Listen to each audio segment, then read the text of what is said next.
Salve, salve nação rubro-negra, Thiago chegando. Um forte abraço a você que faz parte da maior torcida do mundo. Um grande abraço e saudações rubro-negras. E o Mengão acabou de vencer na noite dessa terça-feira o Ceará por 2-1 no Maracanã. Gabigol e Mateuzinho fizeram os gols da vitória. Mas antes de eu contar um pouco sobre o jogo, se inscreva no canal, bomba o like e ative o sininho de notificação.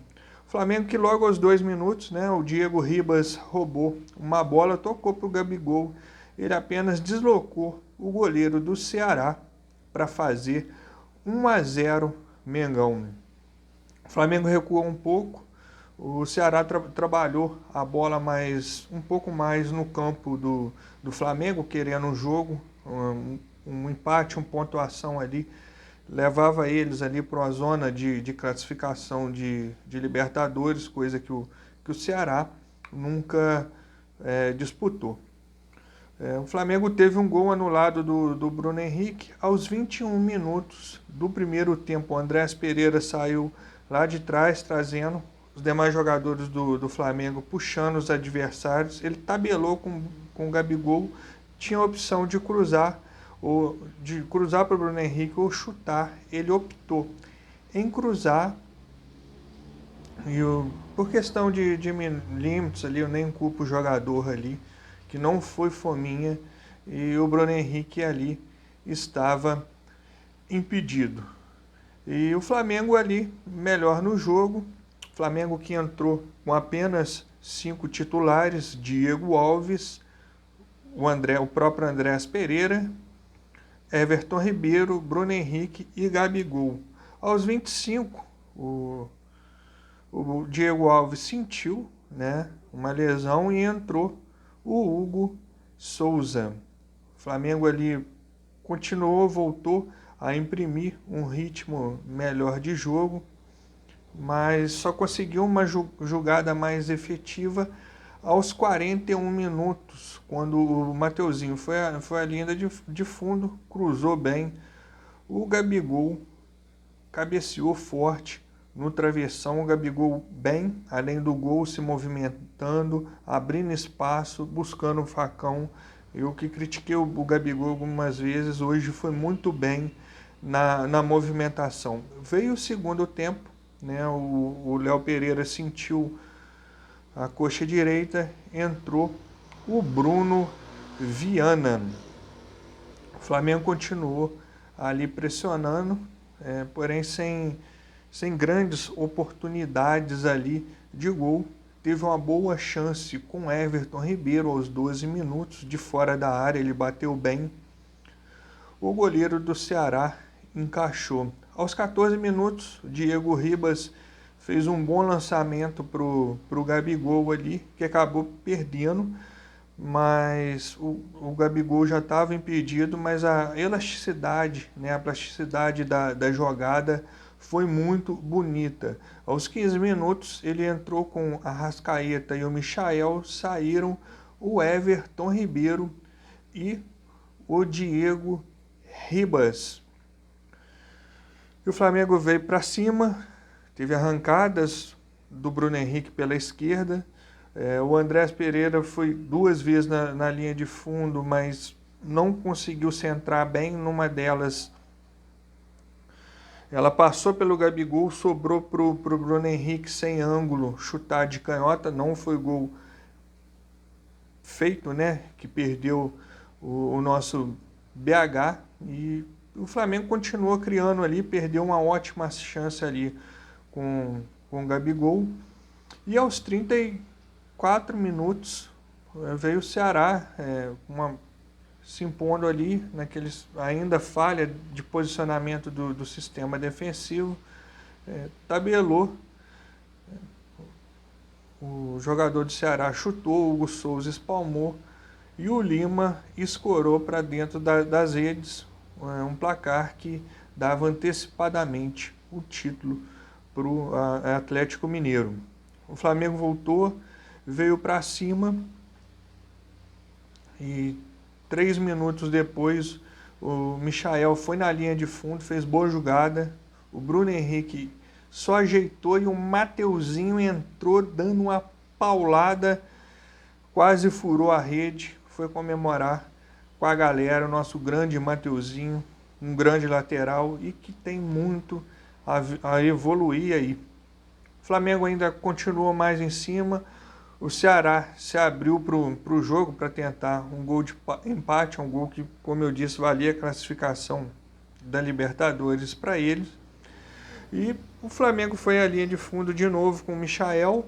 Ele achou o Gabigol, que perdeu mais uma vez ali um gol incrível. Apesar desses gols perdidos, o Gabigol sempre muito bem posicionado, a bola procurando ele chamando, ele abrindo pelos lados para receber em facão. Há tempos eu não vi o Gabigol tão bem, mas soma-se algumas partidas até ele, né, fez o gol contra o Palmeiras.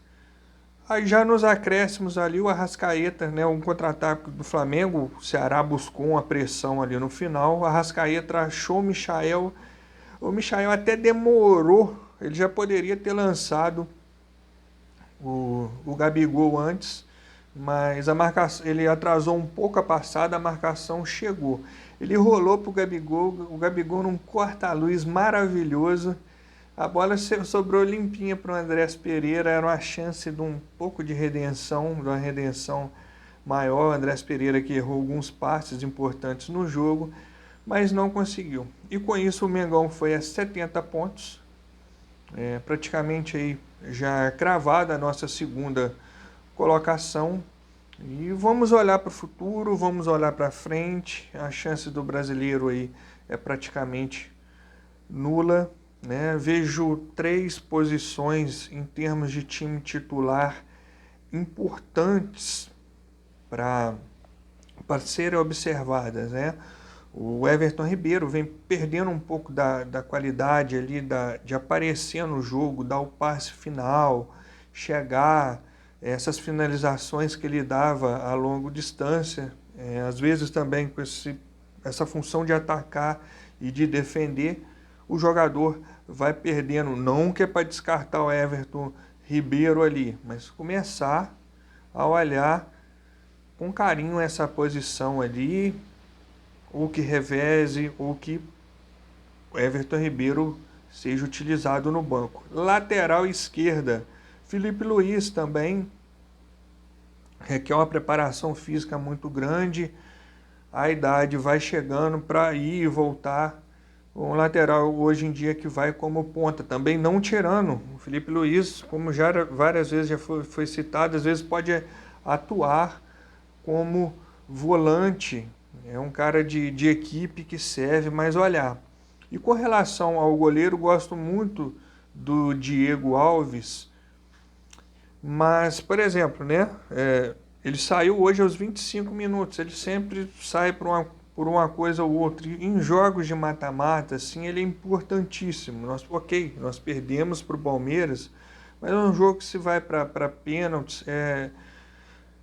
Legal ter um goleiro da altura dele, já seria legal contratar um goleiro da altura dele devido a esse excesso de lesões para revezar, caso ele não possa cumprir, para que a gente não fique com a mão à banana aí em caso de extrema necessidade. O Hugo não teve culpa no gol, apesar dele ter espalmado ali, a bola veio muito forte, muito perto, muito em cima dele, fez outras boas partidas, mas ainda vejo como um goleiro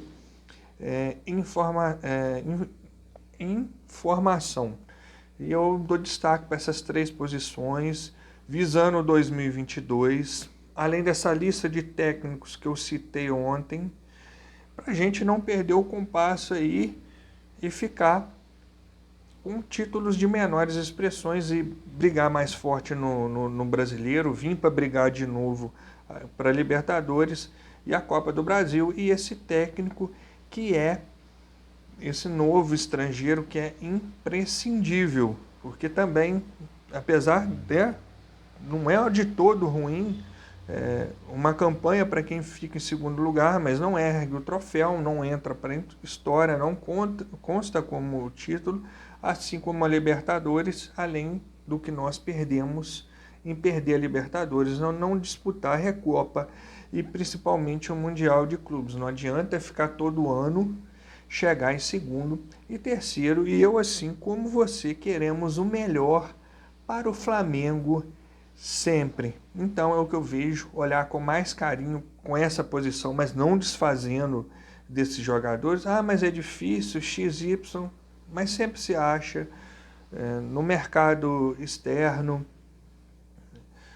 tem grandes jogadores ali que às vezes nem são aproveitados pelo excesso de concorrência, e o Flamengo sim vendeu o Gerson e o Rodrigo Muniz. É para esses momentos, e eu quero ver o Mengão forte em 2022. O Flamengo que volta a campo com um time que eu adoro chamar de Sport de Recife, também já rebaixado para lá, onde é o lugar deles, para a Série B, onde eles realmente foram campeões em 87, eles foram campeão da Série B em 87, volta a campo na sexta-feira para fazer o jogo da 35ª rodada, por causa dessa confusão aí de rodadas adiadas, tudo, por causa de eliminatórias. Depois o Flamengo pega o Santos e, para finalizar, o Atlético Goianiense. Sou a favor de colocar os titulares, principalmente nesse jogo contra o Santos, que é no Maracanã, para chamar mais a galera, para a diretoria fazer grana aí. Depois vai ter tempo suficiente, já era planejamento da diretoria começar o campeonato carioca com o sub-20 e deixa os pobres lá, os migalheiros, comemorarem um pouco, né? 50 anos sem ganhar, Série B, pouquíssimos títulos, e quem goza com a deles lá também já foram várias vezes na Série B, já tiveram na Série C, já foram para a Série B e não voltaram. E o Flamengo, apesar desse ano aí, com segunda colocação em Brasileiro, em segunda colocação em Libertadores, a gente termina sim triste, porque estamos acostumados com a vitória, mas o tamanho dos antes me faz rir. Mas um forte abraço a vocês e saudações rubro-negras a todos. Vou estar fazendo sempre esse prédio pós-jogos aí, cobrando, e o melhor 2022 pra gente. Vou estar sempre falando isso aí. Um abração.